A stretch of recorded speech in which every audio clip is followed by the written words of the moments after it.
Hello, my name is Leroy Blevins. Welcome to Mysteries and Histories. In this episode here, what I'm going to do is I'm going to talk about the so-called walkie talkies that people's been pushing there for the past 50-something years in the JFK assassination. Now, as the story goes, they claim that there was people there using walkie talkies, and as we see in documentaries and some people's research, and even in the JFK movie, where they're sitting there talking about people using walkie-talkies, said all go, and all this other stuff, communicating with one another. But now we're going to look at the realistic part of the assassination and these so-called walkie-talkie guys. Okay. Now, as I point out here, okay, here's the location of all the gunmen. Okay. We have Oswald on a 6th floor textbook book depository, one gunman on the 2nd floor of the county records building, one gunman on the rooftop of the county records building, and then two gunmen inside of shelter number 3 on the grassy knoll area.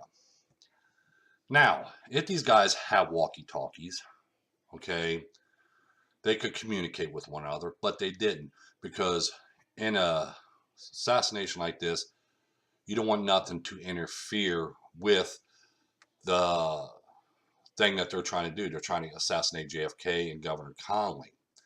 Okay, so they're not going to sit there and have anything make a flaw in it by using walkie-talkies or anything, because it could be picked up by anybody. Okay, by the frequency that it could have been picked up by anybody. So they're going to sit there and not use them at all, because even when we do research, okay, and when I've done research on JFK assassination, I can prove that there was no walkie-talkie guys there by the simple fact of the way the shots were fired.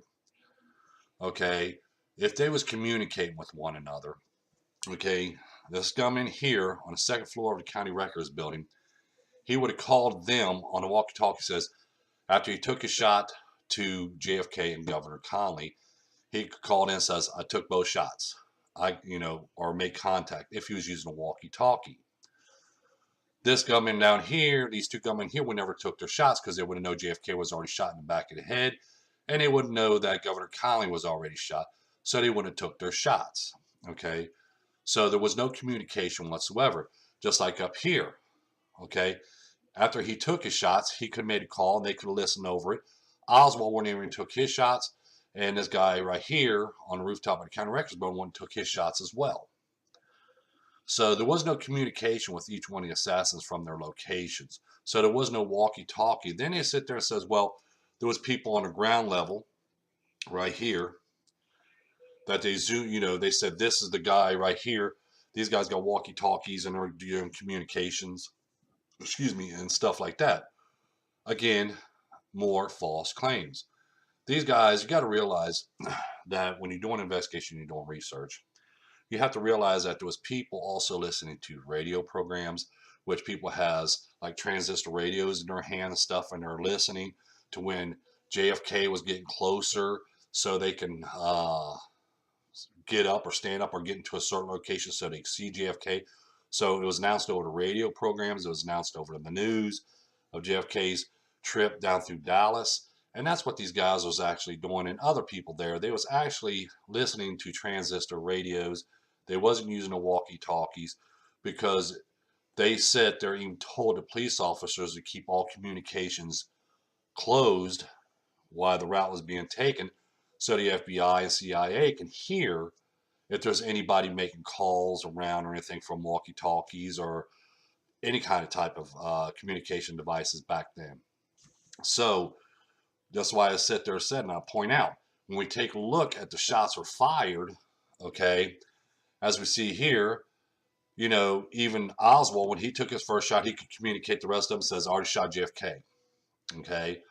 And then this gunman over here would have known, and this gunman up here would have known, and these two gunmen down here would have known. Just like the gunman on the 2nd floor of the county records building. After he took his shot, as you notice, he took shot number 2 and then shot number 3. Shot number 2 went to JFK. Shot number 3 went to Governor Connally. He could have let them know on top, Oswald, and this guy gunman over here in shelter number 3.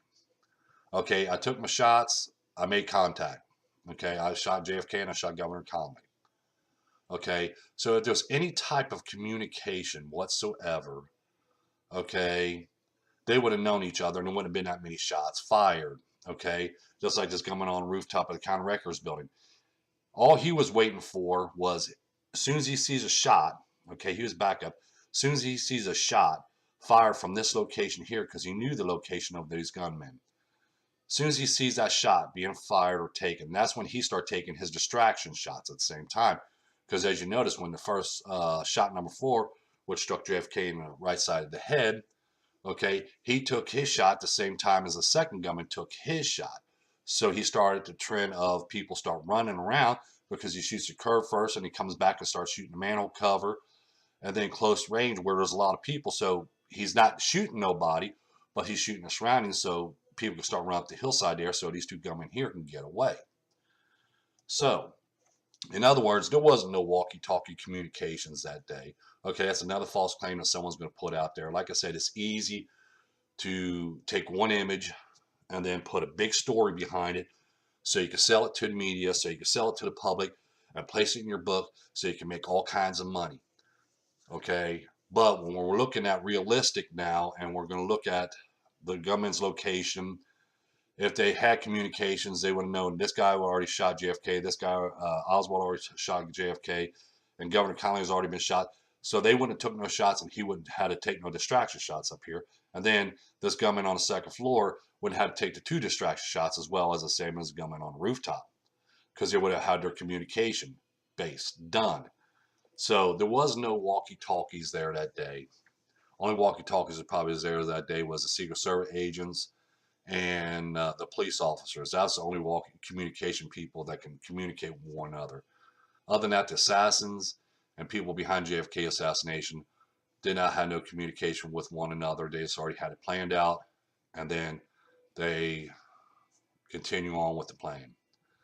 I want to make this short video here to explain there was no walkie-talkies there. So that's another false claim that's out there, and that's why I keep on telling people that a documentary has to be made. Okay, a documentary has to be made, and so people can actually get the whole truth and visualize and see the whole truth, and not just keep on, having more stories written, more false claims being made, more false claims made, because that's all it's going to do, continue from now on. I mean, with going through the past 54 years of a lot of people coming out with different stories and false claims, and that's why it's going to keep on continuing. Now, this information as well, like walkie-talkie stuff, you're going to find in my book, Evidence of Conspiracy. Like I said, everything I put in my videos, it's all in this book right here. Okay, so if you want to order this this book here, I'll have description and in the description down below. I have the site where you can order this. Okay, and also in the description, I'll have